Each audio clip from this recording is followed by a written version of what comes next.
been done, that it might work and be applied to my life today. And so this morning, if we could go to the book of Exodus.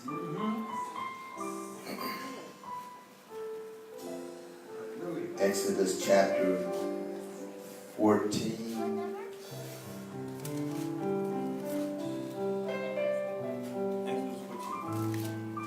Exodus chapter 14.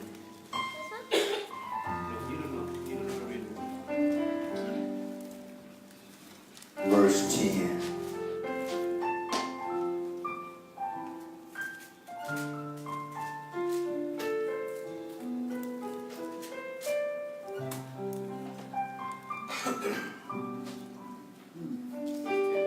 Once again, Exodus chapter 14, verse 10.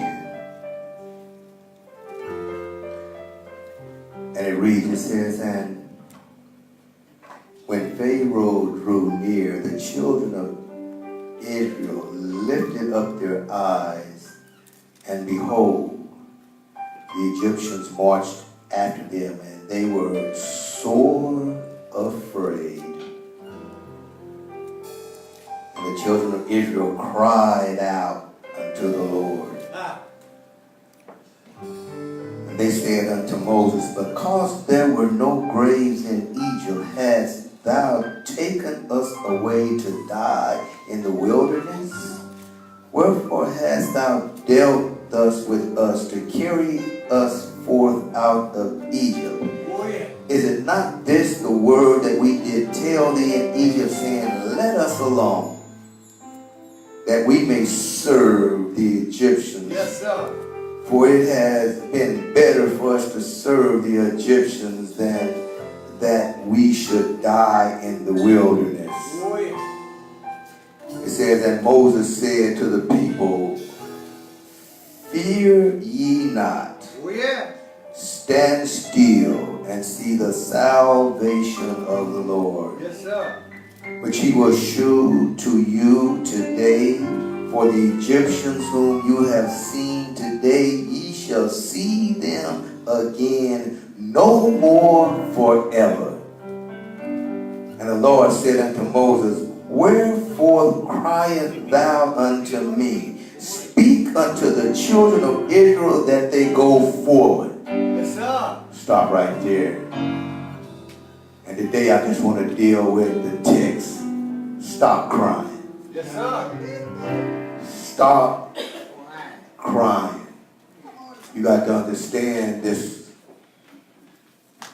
text that we're dealing with here, that what is taking place, that Israel has been set free from bondage. They've been set free from slavery, and in the midst of their journey toward the promise that has been given to them, the heart of Pharaoh, who set them free because of what God had put them through, has now had a change of heart and is now seeking forth to come and find the children of Israel, that he might put them back into bondage. Paul tells us, he says, once God has set you free, he said, you ought to understand that you're free indeed. And Paul says, would you go back into bondage again?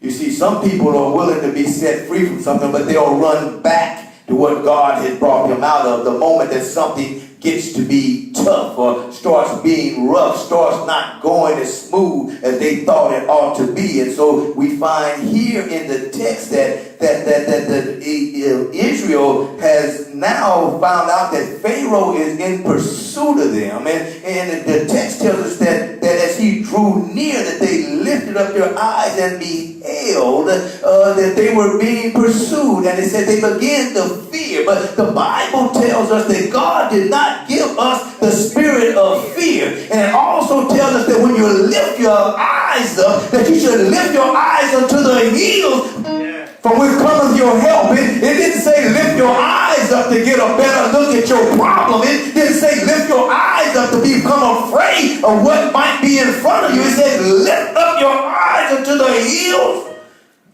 from which cometh your help.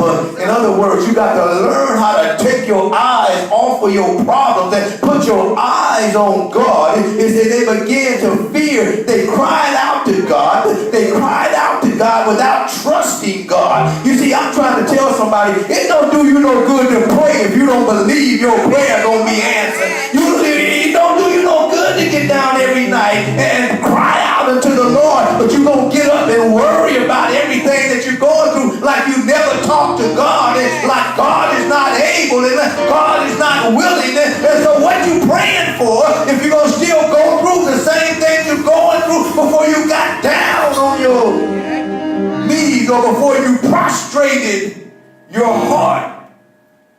But he said they became fearful. Not only did they become fearful of what was in pursuit of them, crying out to God, but they began to blame somebody else. Common characteristics of people is to blame somebody else for their problem. We be in denial that we are the real problem for ourselves, because people can't do nothing unless you let them do what they. Yes, sir.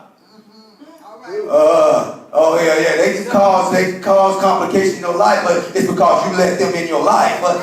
They can cause you to have some downtime, but it's because you let them in your life. The situations in your life you let in, you didn't try to push them out. You know, you got a bad relationship and things are going bad, but you ain't moving. You still standing right there, and he just punched you upside the head, and you walking around all sore and bruised. But he came back and told you that you loved you, that he still loved you, that he didn't really mean to do it, and you believed it. Although that's about the 150, 2,000 times you've been told you got knots all over your head, but you keep running back, and it's because you want to believe. It's because you don't want to leave, because you stayed in a security. You would rather go through the situations of your life and the trouble of your life because you learn how to cooperate and learn how to get along in the midst of that environment, that you don't have the strength. You don't trust God enough to walk into something new because you say you don't know what's there. You don't know what's taking place there. It's something about being afraid of the unknown. But God said, if I'm with you and if I'm before you, it doesn't matter what's against you. Walk into the unknown. Yea, though I walk through the valley of the shadows of death, I will fear no evil, because the shadow says the light is with me. And if God be for me, who can be against me? And so I'm not worried about the darkness. I'm not worried about the unknowing. I just know that I'm going to trust God and believe God and walk with God and see the power of his might. And understand that the Lord is my strength. Yeah. And so here Israel, if they're complaining, but they seem to be a complaining people. You know how some people just complain about everything. It don't matter. It can be good or bad. They'll find something to complain about or something that's good. You understand that this is for the benefit of all, but they want to try to stir up something. They'll make a complaint about it when everybody else is happy. It's just always that one. All right. See? And so here they are complaining of Moses, talking about, have you ever seen anybody who just have rather, I just said it, stayed in their situation than to move out of it and take a chance on something better? He telling Moses, didn't we tell you to leave us alone? I'd rather stay there and let them whip me all day long because I ain't making bricks fast enough. I'd rather stay there because they gave me some turnips to eat. And now I'm out here in this desert. I would rather have stayed there in the midst of no rest. I work every day, day and night. You see, you got to look at that part right there. You see, some folks is working too hard.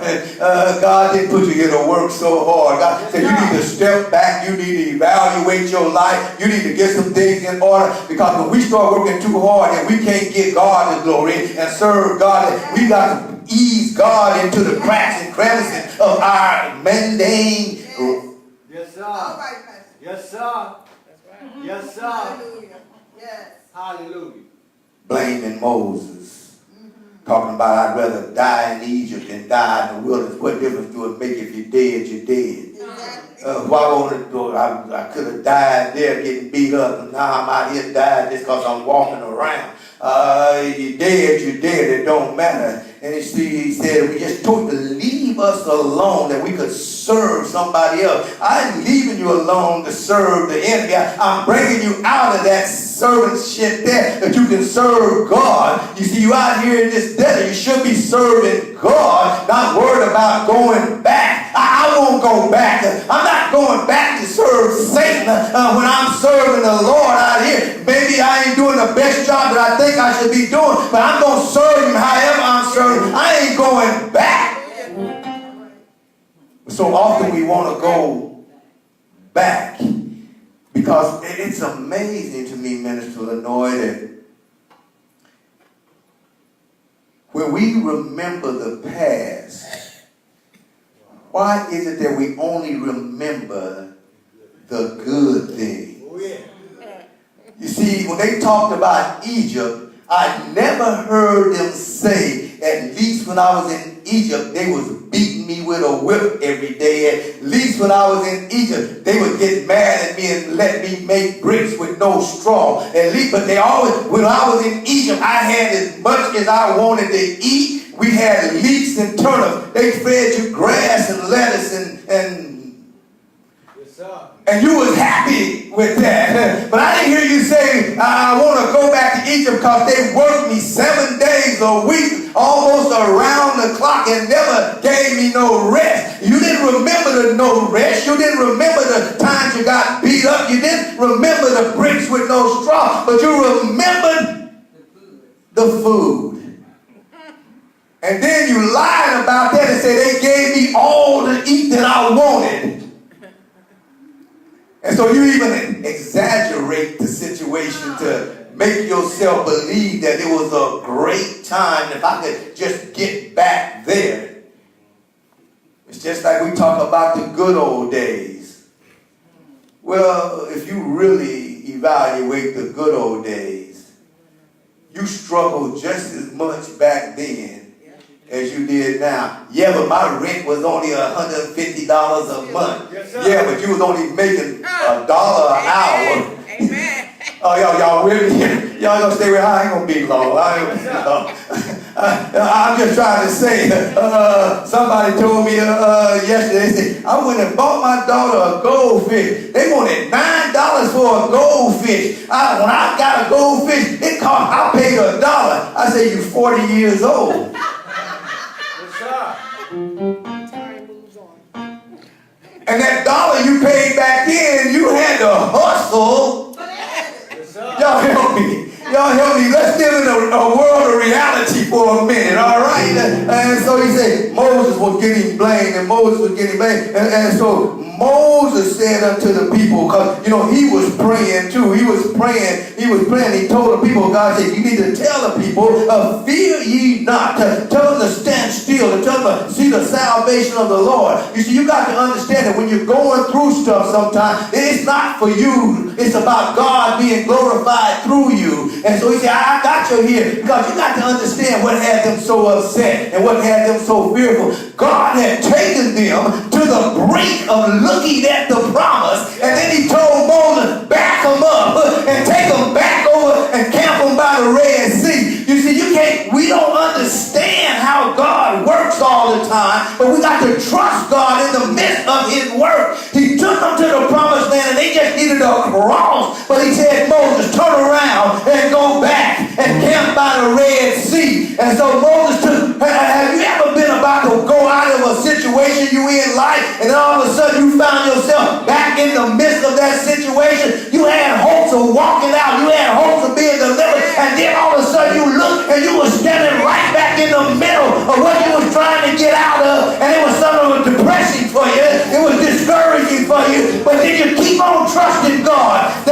Did you keep on talking about deja vu? I know I've been here before, and what was I doing when I was here last time? Because it got me through. Maybe I just got to do it maybe a little different because I didn't experience this once. I shouldn't have the same hardship the second time around. I should have learned something the first time I was in it. Then when I walked back in it the second time, oh, this is just a cakewalk. I'm going to go through this thing. But they got they got fearful and they wanted to blame everybody else and complain about everything, which showed they didn't have no faith.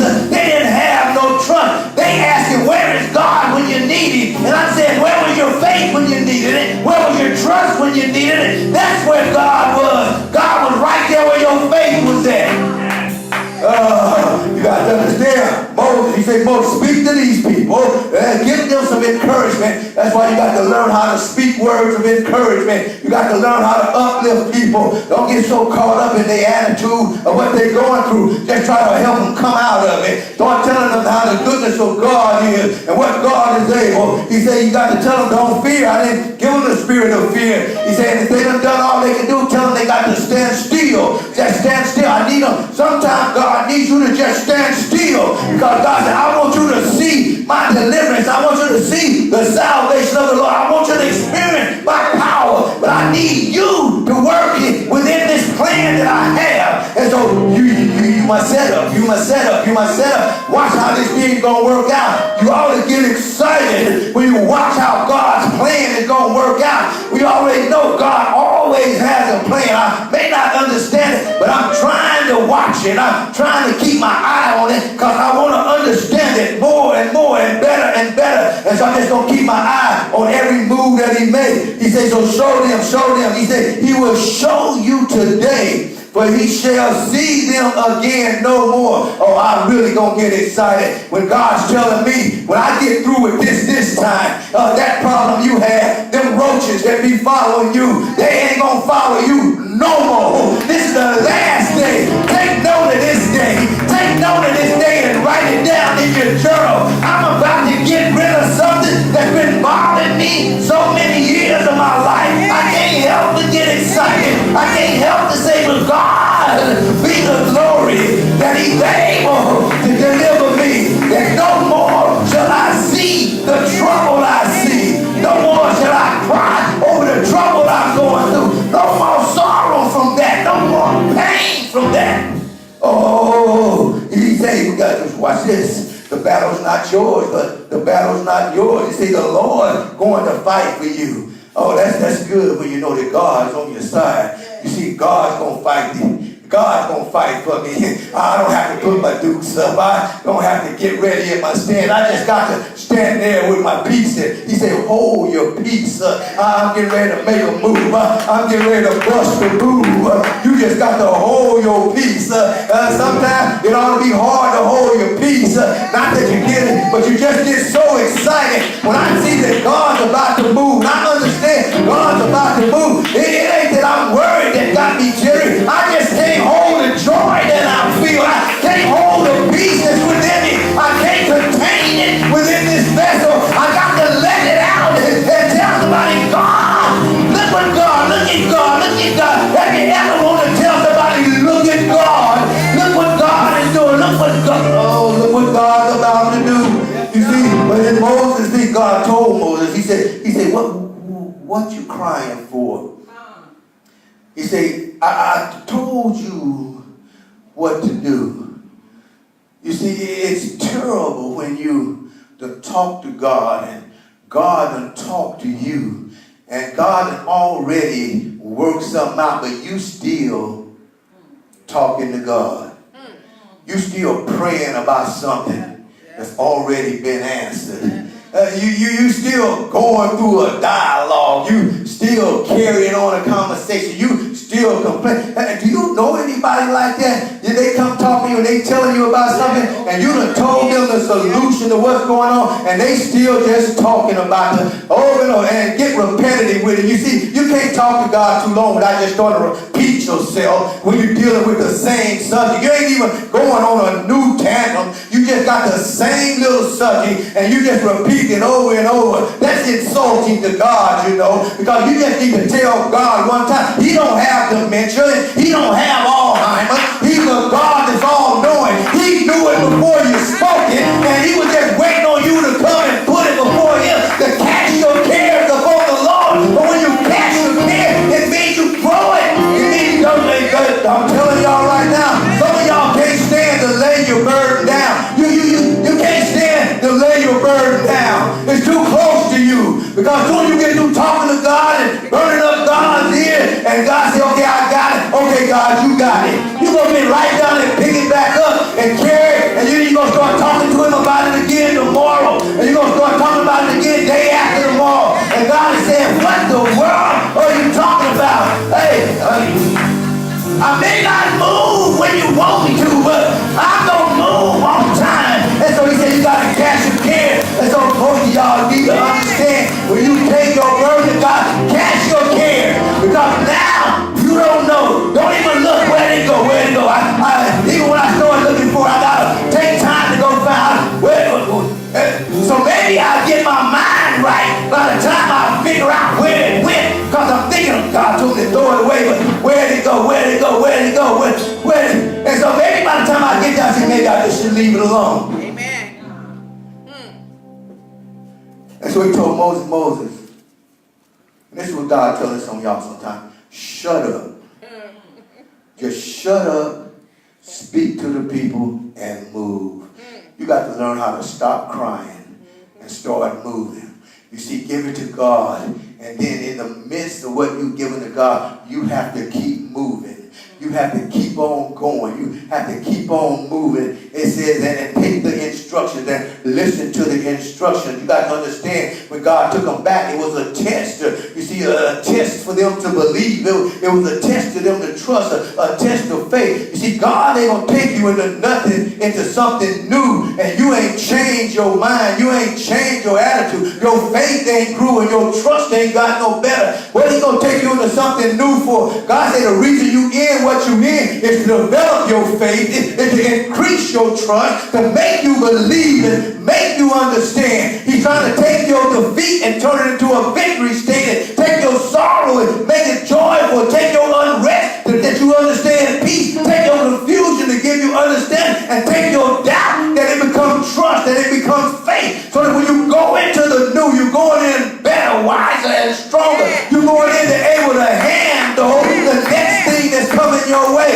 You see, it's like this video game. You can't go to the next level until you conquer the level you on. Everybody want to rise to the next level, but you ain't even dealt with the level that you on. And so if you ain't dealt with the level you on, levels don't get easier when you go up. Levels get harder when you go up. It's more responsibility. You got to have a better attitude. You have to have more faith and more trust, because the trials and the tests are going to get harder.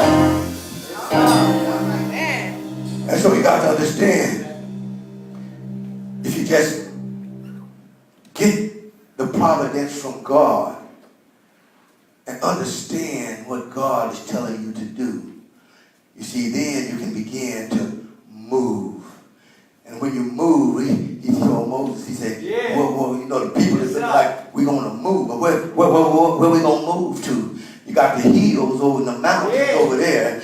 You got mountains on each side. You got Pharaoh and his army marching down on us, breathing all hard. And then we got the Red Sea in the midst, in the front. Have you ever felt in your life like you were surrounded by all your issues and all your troubles, and you didn't have no way to go? Now we're talking about God opening up that door. Now you're talking about, I'm just going to trust you, God. It looks like I'm about to be taken out this time, but I believe you, because you said you would protect me. You said you would keep me in these times of trouble. And so I just think right now, in the midst of what I am, there ain't nothing I can do, but I'm not going to put no fear, because you didn't give me the spirit of fear. And so I'm going to be still, and I'm going to watch the salvation of the Lord. But in the midst of it, I think I'll start to praise you. I think I'll start to glorify you. I think I'll start to worship you. I think I'll start to lift up my hands and praise. Because I'm already going to start walking in my deliverance. I'm already going to start walking in my freedom. I just know God didn't set me free to put me back in bondage. God set me free because where the Lord is, there's liberty. And he set me free that I can remain free.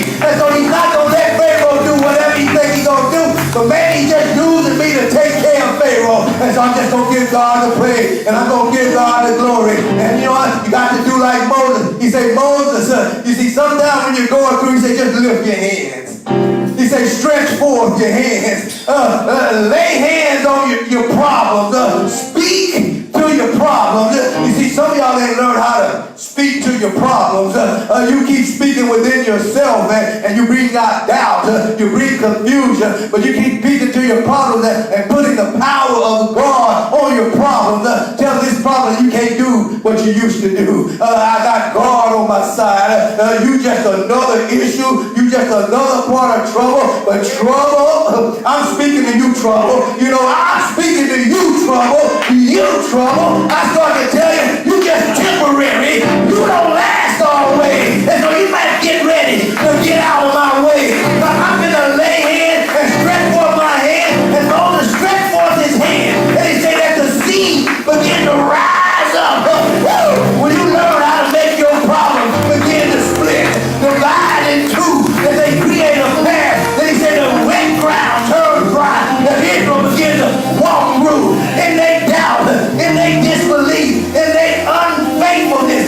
Moses held on. He kept his faith and he trusted God. And because one man kept on believing, one man kept on trusting, one man realized that God is able, that he stretched forth his rod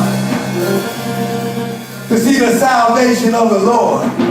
That the sea split, and then it opened up to the amazement of all those unbelievers. You see, sometimes you just got to let your faith stand out. And hopefully somebody else will see God's work, that they too will begin to believe, that they walk through on dry land, that they walking through millions of people, walking through the Red Sea, getting to the other side. Yet Pharaoh is still on his way. Now, watch this. You see, God opened up that sea. He opened it up for the Israelites, but he also opened it up for the Egyptians. He opened it up for the Egyptians too. And so when they got to the other side, here come the Egyptians. He didn't shut it down to keep them out. Let them come on. But their travel wasn't like Israel's travel. Israel had God with them. And if God before you, who can be against you? They say, I didn't hear them say that Israel was sinking in the mud. I didn't hear them say that they were trying to get through. I hear them say they walked through on dry ground. But then I read later that when Egypt came, they went through, that their wheels began to get bogged down in the mud, and their chariots were hindered, their conflict, the wheels was falling off, and they couldn't get through. Something happened between Israel on dry ground and the ground becoming wet again because they couldn't get through. But he let them get through just enough that when they all got in,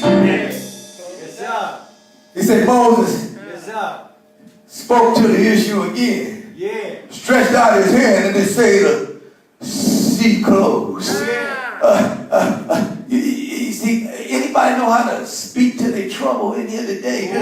You know how to stretch forth your hand and lay hands on your issues. You know how to look your issues in the face, or are you running from them like roaches? Do you know how to touch them and say, you be gone? I'm not having no more problems with you. I'm going to trust God to deliver me and set me free. I've been set free, and I'm not letting you put me in bondage or you put me back in bondage. I'm not letting situations lock me back up in prison again. I'm not letting you destroy my life anymore. I'm giving my life to God. I'm trusting God. I'm believing God because I know that God has never failed me yet. I know that God is able and that God is willing. And I realize that Egypt is not my home. I realize, watch this, this world I live in, it brings me trouble. It brings me sadness sometimes. It puts sorrow in my world. It brings bereavement to me. It brings sickness to my health. It does all of those things, but I realize in this world that things are going to happen, that I'm going to have those troubles. And so I'm not going to let them bog me down. I'm not going to let them make my wheels come off. I'm not going to let them trouble me. I'm just going to say trouble. It don't last always. I'm going to say I'm going through. I'm going through. I'm going through. I'm going through. And so this old world that I'm in, I realize I'm in this world, but I'm not of this world. And so I'm just going to keep on trudging along on this tedious journey. But I'm going to start speaking more of the stuff that want to get in my way. The people, I'm going to start telling you need to move. You need to stop. You need to handle your own business. You need to get out of my life. You need to do what you got to do because you got enough to deal with you. Don't come over here. This is not your place. Get in your own lane. Stay in your own lane. Because coming over here is going to cause you to have a wreck.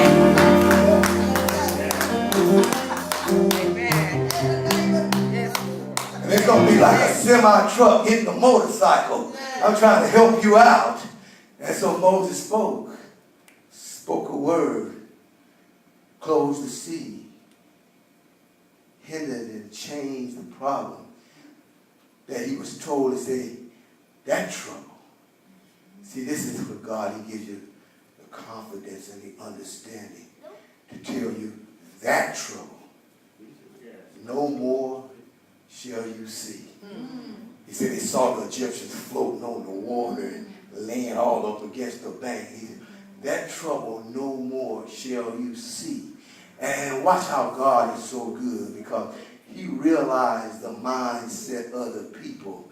You see, it's about you having the renewing of your mind that's going to help you stay strong and help you to carry on, help you to keep moving. Because if your mindset is not in order, watch this. God said, I'll help you.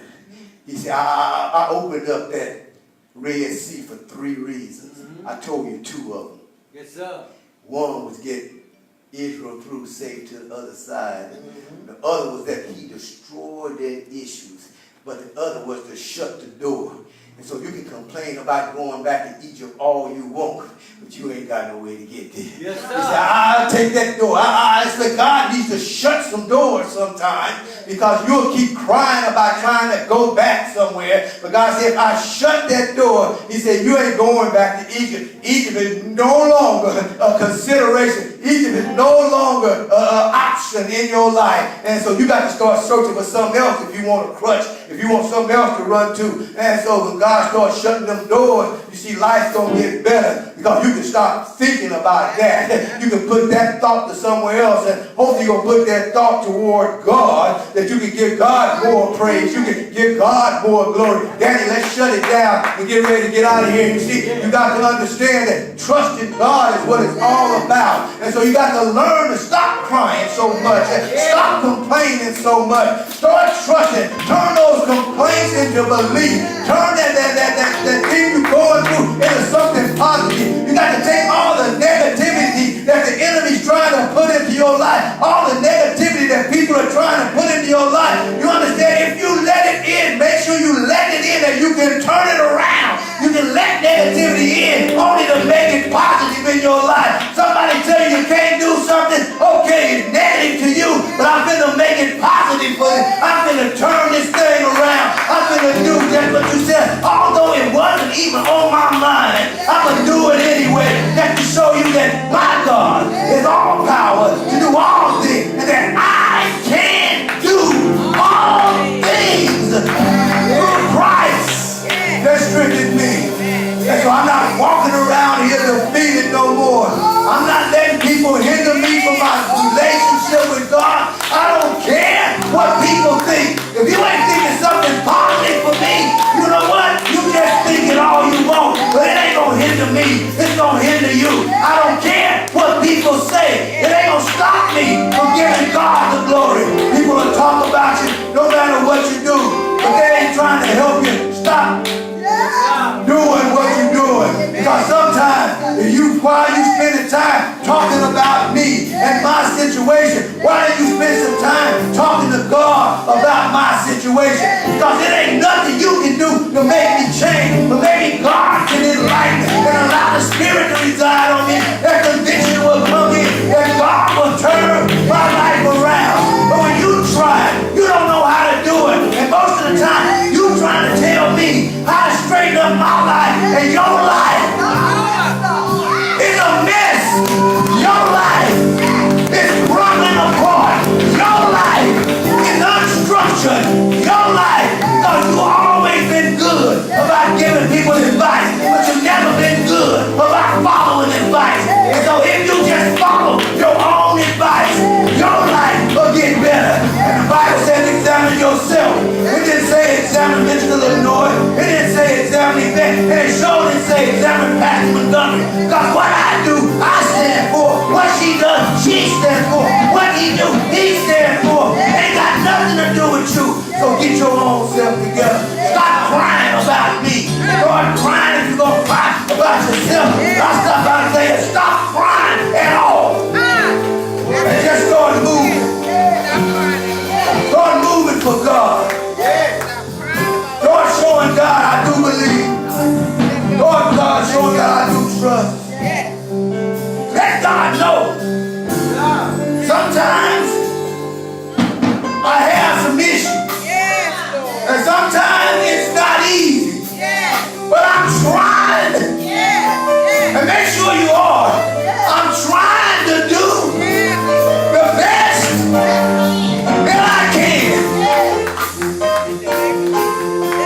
need some help. I need some strength.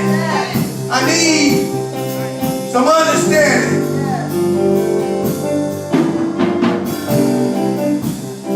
I just want to give it to God. Just help me know that the things I'm going through, sometimes when I'm just standing and I'm going through, I don't know totally what everything is all about. But I do believe, I do really believe that God's not going to let anything come to me without a purpose. Yes, sir. And so I have to keep telling myself that in the midst of the situation that I might be in, that I'm in it for the purpose of God. Yeah. Either he's trying to show me something, or he's trying to build me up. He's trying to take my weakness and turn it into a strength. He's trying to take my doubt and make it assurance. He's trying to get me convicted of something. And so I just have to say, in the midst of what I'm going through, I just keep telling God, I'm not crying no more. I'm just moving, God. But I just want to make sure that every step that I take, that you will guide my feet. That I don't go to the right or go to the left. That only if you desire that I turn, that I don't dodge those things that may not look the way I would like them to look. That it may be a bumpy road and I see a smooth, but if it's a bumpy one you want me to take, I just say guide me and lead me. If it's a dark road, I know that you already told me don't worry about the darkness, that you would be a light unto my path. And so I just want to be who God would have me to be. That's why sometimes you have to tell somebody, don't take it personal. But I got to shut this down. Amen. It's not for the betterment of my relationship with God. Amen. And so I just need to let God be in control. I can start seeing my issues, my financial issues, part that I can walk through. And can you imagine the feeling that Israel must have had after how they treated God and how they treated Moses? And yet God looked beyond their faults to see their needs. God opened up that sea. And can you imagine walking by and walking through and seeing the magnificent love? Yes, sir. All your troubles stacked up. God just said, I can control your troubles. Look, I want you to see I can control your troubles. I see all my troubles stacked up on the side of me, and I'll just walk through it. I don't even have to rush. I just walk through to just look to see that this stuff really don't have no power over me. The God I serve, he just got his hand holding my trouble up that I can walk through the midst of it and look at it.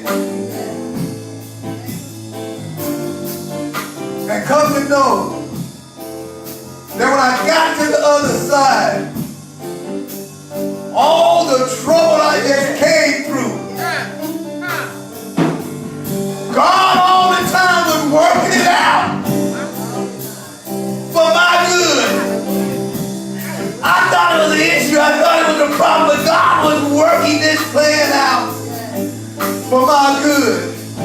Because now that I'm through it, now that I've got to see it, and now that I understand it, I do know that this I shall see no more. Yes, sir.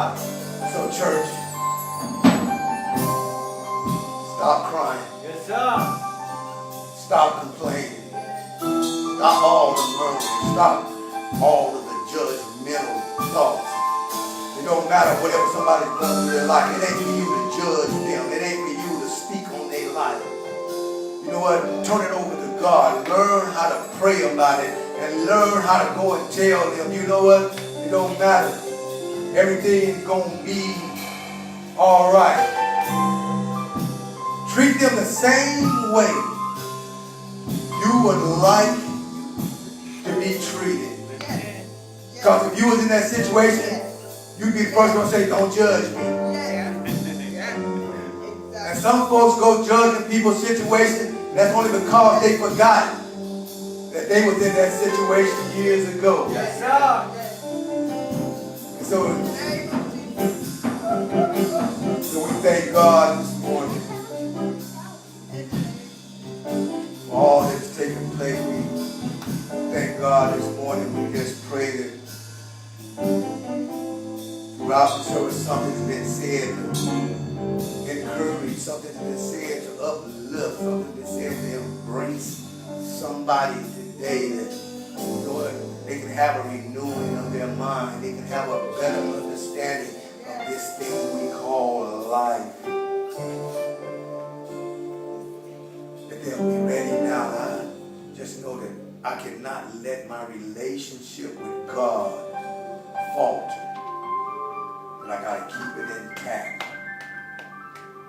And so somebody this morning ought to be thinking about, I'm going to take God off the back burner. I'm going to put God back up in the forefront. All this stuff that's got me tied up, all this stuff that's got me jumbled up and running here and there, keeping me from doing what I ought to be doing for God. I got to reevaluate it.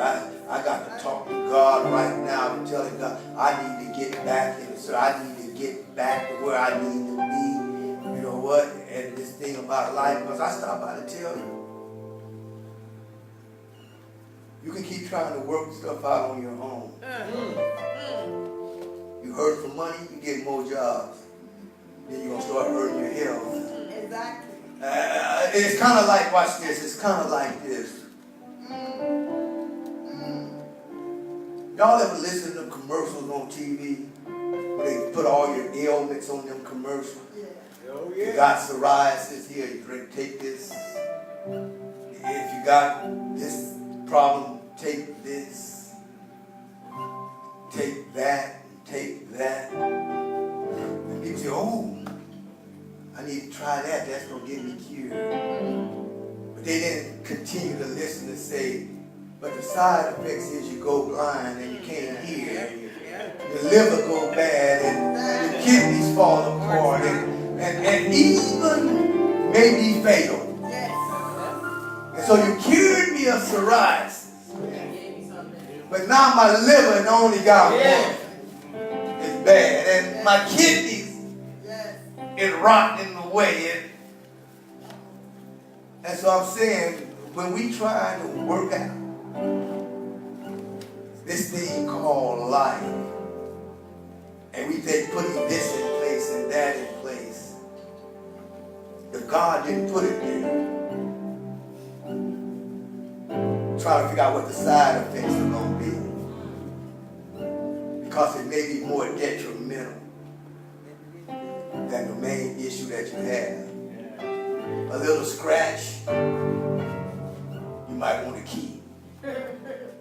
It's not pleasant to the eye, but if it's on your leg, put on some pants. God is good. And Scripture tells us that he's always working out things for our good. But that's when we don't interfere.